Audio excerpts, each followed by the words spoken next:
We're going to start with developments with the I-70, I-35 serial killer, 30 years in the making. There is movement in that case tonight. As we join you, what's developing is perhaps the most dramatic advancement in the serial killer case from the early 90s. And as you may recall, the I-70, I-35 killer's trails span the Midwest, including a murder in St. Charles.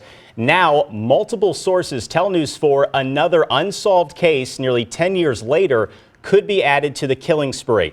This video, take a look, from 20 years ago in Terre Haute, is the first time eyes in the St. Louis area are seeing it. And that man you see there in the black, police believe might be our serial killer. News 4's Susan L. Corey is breaking down the newest developments.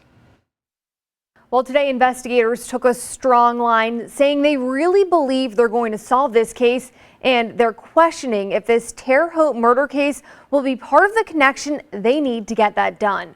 They say they found similarities between the I-70 killings and the murder of Billy Brossman, which happened almost 10 years later.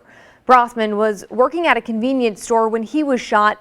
As it turns out, that store is 7 blocks from one of the 1992 murders linked to the I-70 killer. Investigators said they had a person of interest but wouldn't give more details, saying they ultimately want closure for the families.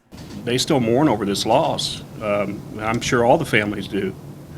So just to bring closure for those families, to know what happened and know who was responsible for taking their loved one's life would be tremendous. This comes days after the FBI and several police departments formed a task force to take a closer look at these cases. Investigators are also showing renewed hope that DNA evidence will help. They're hoping to compare evidence that each department has. And in the meantime, they are asking for people to keep calling in tips that they hope will be key to closing this case. Susan L. Corey, News 4. And as detectives continue their work, News 4 will take you on their journey. We have a team working on the I-70, I-35 serial killer story as new life is breathed into this case. You can track all of those developments on your KMOV News app.